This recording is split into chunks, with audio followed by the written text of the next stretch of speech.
What is up, everyone? Welcome to episode 7 of PogRx. I'm your host, GamerDoc. I am a licensed medical doctor who works with esports athletes, gamers, and everyone else in between. And I am pumped. We are now more than halfway through this first round of episodes. If you are just now tuning in for episode 7 for our wonderful guest, Robert, welcome. I hope you enjoy the show, but make sure you go back through and start at episode 1 because there's some cool stuff. I'm pretty excited about where this podcast is going. I think, I was at PAX West this past weekend. This will be a week later, but I was at PAX West and went to a couple panels that I didn't know people on, and half of them were really, really good. I learned a lot. But I think we tend to, especially in esports and gaming, talk about things that don't matter. We talk about talking. We talk about nothing. I want to learn something. When I leave a panel, when I finish a podcast, I need to have learned something. I somehow should have been made better as a person by my experiences. Otherwise, my time was wasted, right? Otherwise, I should have just been playing Fortnite. So hopefully you're getting one or two things from every show. If not, I'm sorry. Thank you for still listening. So today we have Robert Yip. He's the head of performance at Immortals. He is a big name in the esports industry, someone who has taught me a lot and has really helped me with a lot of personal and career growth. Those are the people you want to surround yourself with, right? Like if you have similar jobs with someone and they see you as competition and try and push you down, that's a big red flag. That means they're probably a trash panda. But Robert, we have similar-ish jobs. He's way cooler than I am. But he's always helped me and, given me really good advice. So I'm really excited to talk to him later. And we'll be talking about esports performance coaching, but we'll really be talking about the stuff that he does and really the history and how he got into it and how the space has evolved, because it's pretty interesting. But before we do that, I want to talk about something that's been on my mind. And that is all of the crap we walk around thinking in our minds and believing as gospel truth that is just utterly wrong. Utterly wrong. And the amount of stuff that we walk around in our minds thinking stuff is utterly wrong is ridiculous. How do you figure that out, right? How do you know that the stuff in your mind that you think is true is wrong, right? If I walk around believing that the sky is blue, how am I going to figure out the sky is red, right? When I flipped that. Put the thing down, flip it, and reverse it. If I walk around thinking the sky is red, and that's my conception of the color blue, is I see it, I know it is red, how am I going to figure out I'm wrong? Someone's got to tell me. But what if everyone else around me thinks the sky is red? No one's ever going to tell me. And I always say, I don't trust people who trust their friends. Trust but verify, right? Trust but verify. If your friend tells you something, right? So I had a buddy who was like, oh, you can't recycle that, right? That's not recyclable. So I threw it in the trash, whatever. Come to find out, 6 months later, the thing I was trying to recycle was recyclable. Speaking of recycling, a long time ago, we came up with this idea that climate change is a thing. We have to save our Earth. How do we save our Earth? Let's recycle, right? So I am a big fan of recycling. I used to go through the trash and pick out all the things that were recyclable and put them, and I would go to my housemates and be like, I can't believe you threw away this plastic bag when it was recyclable. Why are you killing the planet? Why are you killing the planet? And that's what we think, right? We think that recycling is something that we are actively doing to help save the world. That is a myth that was perpetuated by the plastics companies. It's a myth that was perpetuated by the plastics companies. In the past 40 years, 90% of the plastic that you recycle is in a landfill. It's a true fact. Look it up. I dare you. I dare you. Tell me I'm wrong. I know I'm right. And the fact is, recycling plastic costs more money than making new plastic. But the reason why you didn't know that until right now is because the plastics company pay for marketing campaigns to make you think that it works. Why? Because if you think that single-use plastic that you just purchased will get recycled, you're going to buy it. Now, the next time You want to buy a single-use plastic, you're going to be like, this is going to end up in a landfill. This is trash. If you believe that you can recycle, then the onus is on you. Climate change is happening, you should recycle more. Climate change is happening, that's on you. Not on the plastics companies who are pumping out billions of tons of refuse every year. There's an island of plastic floating in the Pacific Ocean that's larger than Manhattan. Right? There is a problem with plastic, but we think it's our fault. It's a myth we believe. No, it's not a myth you don't believe anymore. What's another myth? What's another myth that we believe? High cholesterol isn't bad. Ooh, high cholesterol isn't bad. People at home are now like, what? I can eat that cheeseburger? No, you cannot, because there are two types of cholesterol. There's good cholesterol and there's bad cholesterol, right? So HDL is good cholesterol. It protects your heart. It gets rid of bad cholesterol. It's really good for you. LDL is bad for you. LDL is bad for you. But when you get your cholesterol number, it combines both of those numbers. That makes no sense. Total cholesterol is a terrible number to look at. You never want to look at total cholesterol. What you want to look at is your LDL. LDL. That number should be under 120 for most people. But the higher your HDL, the better. So when I was 21 years old, I went to my primary care doctor for the very first time, not my pediatrician, and I got a cholesterol reading. And it was like 200 and something. And the doctors were like, this is bad. What are you doing? What have you been eating? And I was like, well, I really like eggs. They're like, you're eating too many eggs. Stop it. I went back in my health record and found that my HDL was like 110, 120. My LDL was perfectly fine. But I didn't eat eggs for a couple of years. I didn't eat eggs for a couple of years because what they had told me. Eggs aren't bad for you. Eggs have an incredible amount of cholesterol in them. Ooh, but it's good cholesterol. Right? So when someone tells you that your total cholesterol is high in the future, you're going to be like, you're an idiot. It's about the LDL. Let's do one more myth. Let's do one more myth because this is fun for me. I have like 100 of them. I'm going to do a TikTok series on all of the health myths that we all walk around believing and why they're wrong. So follow me on TikTok, maybe, GamerDoc. Cracking your knuckles isn't bad for you. ASMR stream.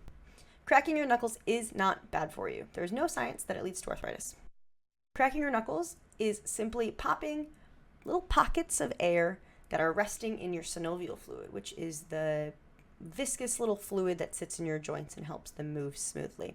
There's nothing wrong with cracking your knuckles. If anyone tells you that, you tell them GamerDoc told me to tell you you're an idiot. Just kidding. You're wonderful and perfect. All of you at home are wonderful and perfect. But there's all these myths that we walk around believing, and it's impacting our life. It's impacting our planet. It's impacting how we interact with the world. It's impacting how we eat. Girls want to eat eggs. It's impacting the way we are in life. And that's exactly what's happening in video gaming. That's exactly what's happening in esports. We believe these myths, right? We believe these myths that you don't need to warm up, that you don't need someone to help you with your training, right? If you're just chilling trying to play video games, whatever. You don't need anyone to help you. Have a good time. But if you want to get good, if you want to be professional, you want to be professional level at esports, and if you are a professional, if you want to stay professional level, you need a support system. You need a support system. Tom Brady would not be where he is. Rob Gronkowski would not be where he is. David Beckham would not be where he is without a support system, right? A team of professionals who know what they're doing. Don't let that myth affect your career, right? Don't let that myth affect your career, and don't let it impact your performance. Luckily, we have one of the best professionals there are with us today as our guest. But first, your first POG RX of the day.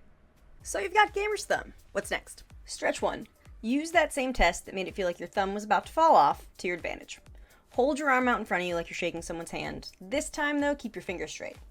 Tuck your thumb into your palm and use the other hand to gently stretch your hand downward. Another great stretch is simply a wrist flexion and extension stretch.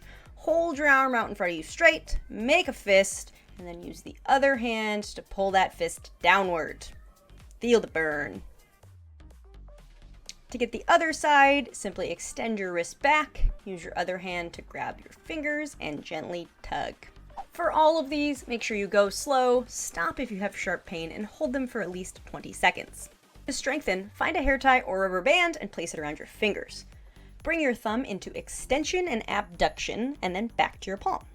All right, there it is, y'all. One easy, simple thing you can do to get better at video games.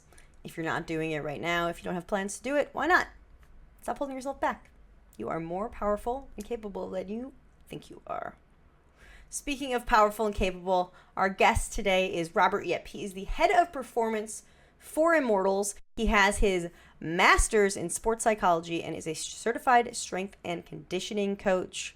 Robert, welcome to the show. It is a pleasure to have you here. How are you doing today? I'm really good. Very excited to be on the show. Oh, I'm excited to pick your brain because I've always been on like panels with you or like been in meetings with you, but I've never had like a one-on-one, except for the time we met. But now that we know each other, I can ask you the hard questions. Yeah, I'm looking forward to the grilling. I don't really know if I could grill you on anything. I mean, you're like one of the people in the industry who does the things and then has all the credentials to back it up and then actually proves ROI. So I don't think I don't have any hard questions for you, unfortunately. That's okay. So you've been in this space for a while, mostly as a esports performance coach. Mm-hmm. So I feel like performance coach is one of those things like safe space or burnout that we all talk about, but none of us, like, we say it. It's like a fun buzzword, but no one really knows what it is. What is an esports performance coach? Why do we need you? What isn't it? I say that because in the beginning, back in 2016, I had to come up with a label for my job, and the label that was thrown around was, "I'll put life coach in your contract," and I was like, "Hell no! Don't do that." I don't want that. No offense to life coaches. Right. I felt like it didn't quite do what I did justice, so I came up with performance coach. Or at the time, I didn't even know that there were F1 coaches called performance coaches working with the drivers. But I was like, this kind of is a catch-all for everything. So I always say it's the mental, emotional, and physical well-being of players. So that encompasses anything outside of the game.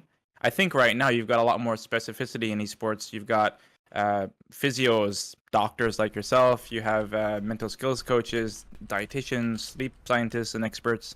You have so many people that make up the holistic department for performance. Performance coaches, hey, I'm this guy that tries to do a little bit of everything. And if I don't know something, I refer. So we're gonna breeze by the fact that you were the one who came up with the term performance coach for esports. We'll just breeze by it, but yeah. I didn't know that. Yeah, it could have easily just been, hey, here's a life coach for Immortals back in 2016. But I just needed a name for the contract, and it kind of stuck. And I believe I was the first one performance coaching, and then we have a few more that came after. Oh, congratulations. I'm so glad you didn't say life coach. Thank you so much. Thank you so much Yeah. for your work. Our future could have been so different. It could have been so different. So since, it's been 5 years now since you created esports performance coach. I'm going to say that like 20 more times. You are not the only performance coach now, right? We have lots of them. Not lots, but more than one. More than I can count on one hand, more than I can count on two hands. And now there's this thing where people are calling themselves performance coaches. You have certifications, right? You have your master's in psychology, in sports psychology, you're a certified strength and conditioning coach. You have all these certifications that make you qualified to talk to people about sports psychology, qualified to talk to people about training, qualified to talk to people about injuries.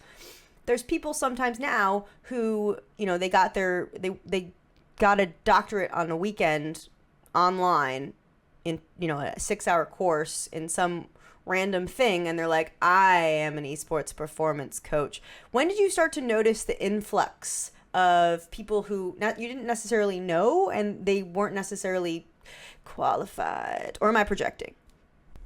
I guess like qualifications is a bit of a misnomer, because we have people who have PhDs in psychology, clinical Right. psychology, sports psychology, and these guys are probably looking at people who have like just post-grad and going, oh my god, like they're so underqualified for the job.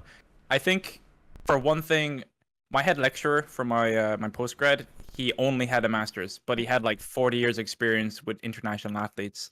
And the people that were working for him, they all had PhDs, they're all involved heavily in research. But he was the guy that we went to. He was the guy that had all the experience, the guy we enjoyed talking to. And for me, like when I see someone coming in that maybe isn't fully qualified, I'm always willing to give them the benefit of the doubt because maybe they're a great coach, maybe a great person, a great human. Maybe the players will build a better relationship with that person. But I think the barrier to entry for esports and for most jobs is like having that piece of paper, right? Yeah. Getting the interview, people going, this guy or girl knows what they're talking about.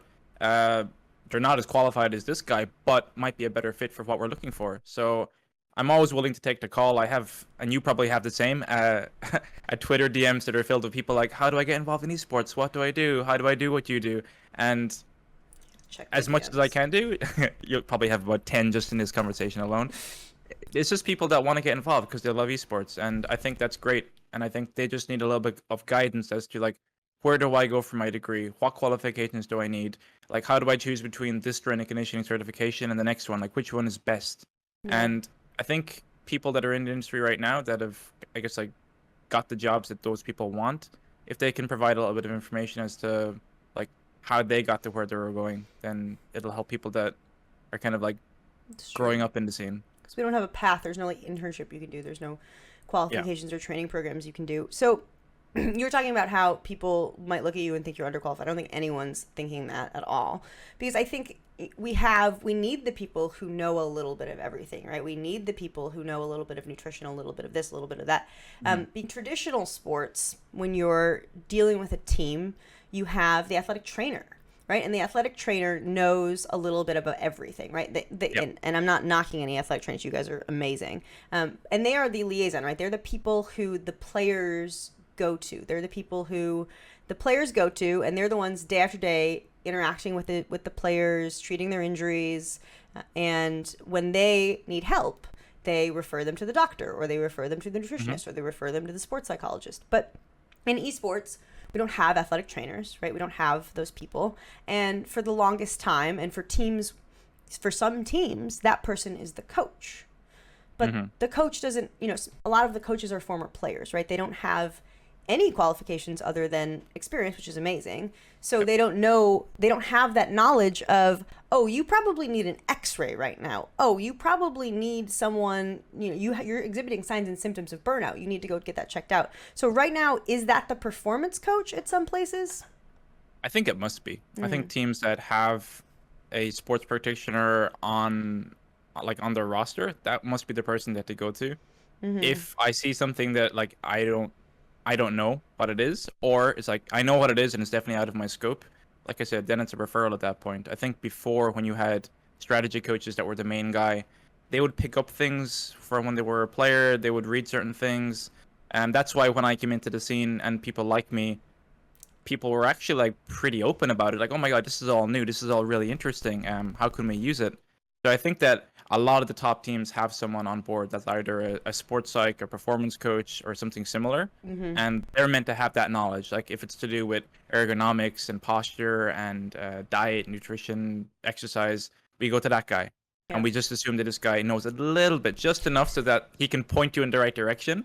And I think that's really invaluable for a team because, like, a lot of the times players are so focused on playing the game Mm-hmm. that they just completely are unaware of the things outside of the game that actually have an effect on performance. And I just see on Twitter constantly, like, you, me, and other people that are in our circle are just like, guys, it's really simple. Just do So this, this, and simple. this. And it seems too simple to be good and true, but it really is. Yeah, I gave a talk at PAX West about how to get good at gaming, and I walked away, and the things people walked away with were that you can get better at gaming, right? Hmm. Like by doing things that aren't gaming, like warming up, like cooling down, like doing all Hmm. these other wonderful things. So if you were, you have this rich history in esports, what is the most profound change you've ever enacted with, and what was it with? So you told the team to warm up and they all got better. You told the team to, like, what is the most profound advice you've given that you've actually seen impact and change? I guess the biggest thing is trying to find that contrast between playing and training. So your environment, most of the sensory input is coming into you, and that changes how you think as opposed to outwardly. So whatever environment you're training in is going to dictate how you think about what you're doing in the moment.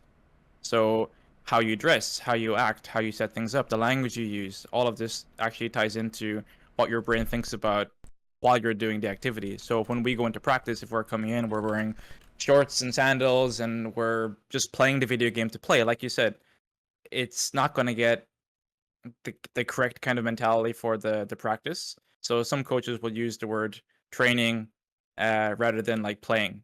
And I think that really helps. So players themselves, they'll come in, they'll play the video game, and they will, I guess, like the path of least resistance, go into the habits that they know best, what they're most comfortable with, they're most consistent with, and those things tend to be autopilot. Yeah. So you have to find a way as a coach, and you only have control over the practice domain as a coach. So if practice is bad, honestly, it's the coach's fault.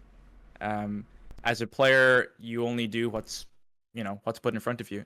So for me, it was just changing our approach to practice so that the players will actually be more aware and engaged. And that goes back to like what you mentioned about like having warm-ups, having cooldowns, like actually mentally getting them to a spot where they're a little bit more aroused than it would be if they just wandered in after breakfast and it's like, okay, what champion am I playing? Who are we playing again? Like that kind of a thing. They're not fully engaged with what's going on. Yeah, it's like Donut? League of Legends. Okay, I got it. So what you're saying is there's a difference between playing a video game and practicing esports. So if I am going to be practicing to get better, to compete in competitive video gaming, I need to change my mentality around that. Is that what you're saying? Okay. Yeah, if you just wake up and you play, you're going to get, a lot less returns out of it. If you go in, it's like, okay, this is my practice block. It's like deliberate practice. I'm going to practice between 12 and 3. These are the champions I'm going to practice. This is what I'm working on. I have some VODs that give me some sort of visual representation of what I'm looking for. I'm taking notes. I'm seeking feedback from peers and coaches. Then you're putting yourself in a much greater position to learn more from that rather than just, I guess, like spinning a wheel and hoping that you end up on jackpot. So this seems easier to implement if you're part of an esports organization, right? You have to travel to the facility, you show up, you had to put on pants, right? You have shoes on, and you walk in the room, your coach is there, your performance coach is there, your teammates are there. It's easier to get into that mentality in that regard if that's what your team culture is. And obviously working on team culture is something that performance coaches deal with a lot. But if you are someone who's grinding at home, so you want to be those people, but you're not there yet. How do I do that? How do I change my mentality around that? So I had a guy who was an ex-pro player that is a coach, and he was looking to kind of get back into playing. He's like, I think I can still cut it with the young kids. And I was like, all right. And then he was just telling me about his woes, like going into solo queue, tilting, playing on autopilot, like kind of not really going anywhere. And I was giving him advices on like how to make his practice better. And this is coming from a position where he was successful in the past, so he knew what it took, but he just didn't have that point of recent relevance to pull from. So I was telling him the same thing I told you, like breaking up your practice blocks, making sure you have attainable goals, achievable goals, having some sort of a feedback loop with a coach or another player so that you can discuss the ideas, because the longer you play without actually challenging how you think, so like metacognition, like thinking about thinking, the worse it's going to get, because you're just going to be it's the idea that maybe what I'm doing isn't correct, so you have to keep on critiquing your own way of thinking. So if I don't do that, I'm just going to repeat the same thing over and over again and then be like, okay, I guess it doesn't work, external attribution, it's not my fault, it's my teammates, versus like, this is my trading pattern that I think it's how it's done, but is it? And then you check and you reinforce that by looking at other people playing the game. So for people that are non-pros, they would just hopefully find a coach or someone to help them bounce ideas off of, because we get stuck in a way of thinking. Secondly, it would be just create times in your day, because you're not a pro, where you're definitely training, and then create times in the day where you're definitely having fun, and then create times in the day where you can take care of housework and laundry and bills and stuff, because if you don't do that, it's going to kind of mix in with each other, and it's going to feel like you're not getting anything done. Yeah. This is great because I love video games. I love Fortnite, and I'm trying to get better at playing Fortnite. And I have my buddies that I play with, and I'm like I get frustrated during those sessions because I'm like, if they do something stupid, or like I've been farming and looting, and then they run into a battle without any comms, it like frustrates me. And then it frustrates me when I die because I'm trying to get better, but I'm not treating those sessions like I am training, right? I wouldn't train with someone who is, I wouldn't train with a 3-year-old in basketball. Like, I'm not going to get anything out of that. So that makes a lot of sense. I need to like schedule out blocks of time where I'm like, this is training time. Do not play with people who are not training. Like your goals is to get better. Huh. Now I'm gonna be in the FNCS.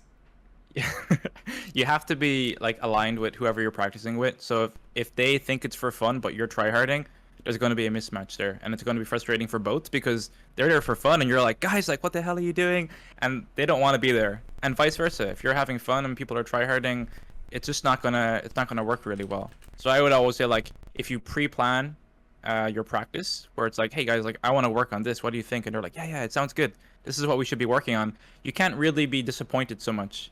You will be at a certain point, but at least when you go in there, you have the right intention, you have the right idea, and it's a shared kind of a concept. So that would be the first point, because I honestly believe that like playing video games solo is actually kind of hard. It's really hard because there's so many external variables. But if you play socially and you have the right group of people, you can learn and have fun, because like learning is fun, and winning is fun too. So it's just a case of finding the right people to tick all those boxes. If people are listening to episode 7 of this podcast, I think they think that learning is fun because we're doing some learning. So you're talking about if you're playing with someone and their values aren't really aligning.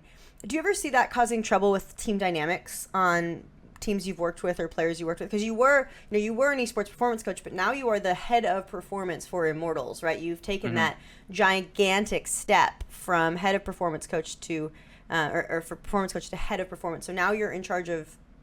I mean, actually, what is that job now? We talked about what an esports performance coach is. What does the head of performance mean?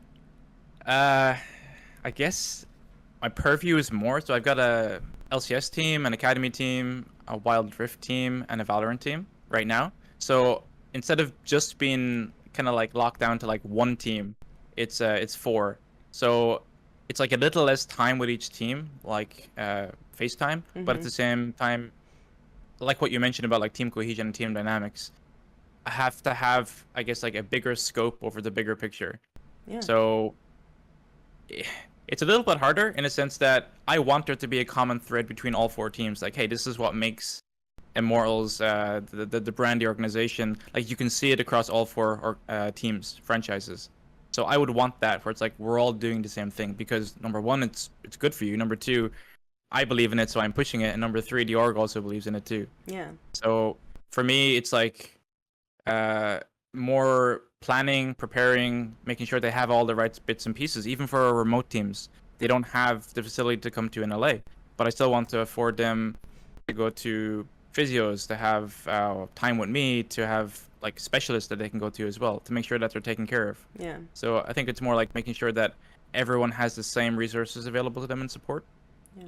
And that's really important in the beginning because, and obviously League is a completely different game than Valorant, right? Obviously the mechanics are completely different, the knowledge is completely different, but we're at that basic level of esports performance right now where the stuff that will help a League player is going to help a Valorant player, right? Like, obviously, in 10, 15 years, there's going to be Valorant performance coaches and League performance coaches, and they're all going to have this, like, huge sub-specialized areas that they work on. But now, like, your knowledge can impact all of those teams, right? So, speaking of your knowledge, the name of the show is PogRx because, I'm a child.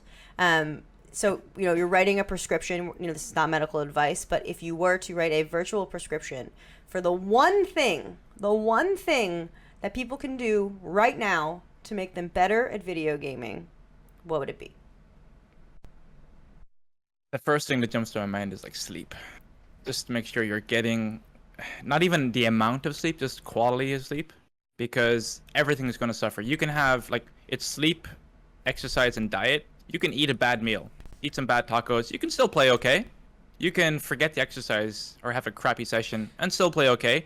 If you sleep poorly, there's no recovering from that. You can caffeinate, you can do what you want, but at the same time, it's unrecoverable at that point. And we're talking about a sport which is like fine motor control. It's not like American football where you can just have 400 milligrams of caffeine and go for it.